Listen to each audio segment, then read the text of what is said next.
Hello বন্ধুরা, কেমন আছো সবাই? মাম্মাস বাই পেজ থেকে তোমাদের ছোট্ট শামু বলছি। এই ব্লগটি 4 তারিখের।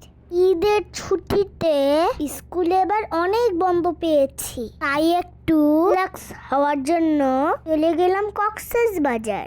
দাদু ঠাম্মাকেও নিয়ে গেছিলাম। তারিখ আমাদের ট্রেন ছিল সকাল 6টায়।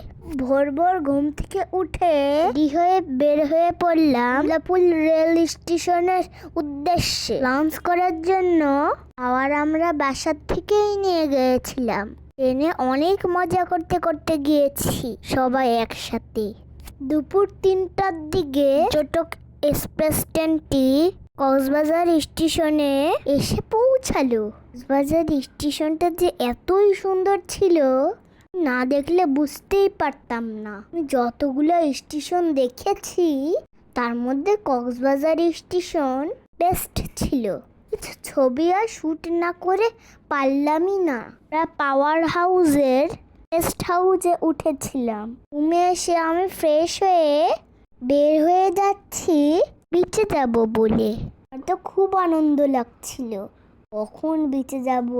এসেই আমি লাফালাফি করা শুরু করে দিয়েছি। যে এসেছি, আমার নামটা না লিখলে কি হয়? খুব সুন্দর করে একটা হার্ট শেপ আঁকলাম। সেখানে আমার নাম লিখলাম শাম্মু। নামটা কিছুক্ষণ ছিল, কিন্তু ঢেউ এসে তা মুছে দিয়ে গেছে একটু পরে। এখানে আমি সমুদ্রের দিকে তাকিয়ে দুটো উঁচু করে একটু ফিল নিচ্ছিলাম। যে মজা লাগছিল। ভেবেছিলাম আজকে ভিজবো না, কালকে সকালে একেবারে ভিজবো। তো দেখো, আমি পুরোই ভিজে গিয়েছি। আসলে সমুদ্রের কাছে আসবো আর ভিজবো না, কি হয়?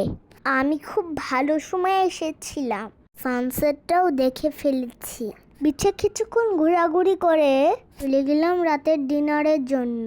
আজকে যেহেতু কলাতলি বিচে ঘুরেছি, তাই কলাতলি বিচের খুব কাছেই ছিল আলিক রেস্টুরেন্ট।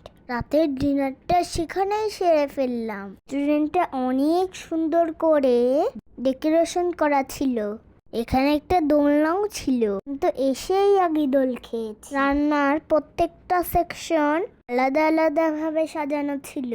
আমি হাত ধুয়ে এসে বসে পড়লাম খাওয়ার জন্য, কিন্তু ওরা আবার এখানে হাত ধোয়ার জন্য কুসুম গরম জল আর লেবু দিয়েছিল।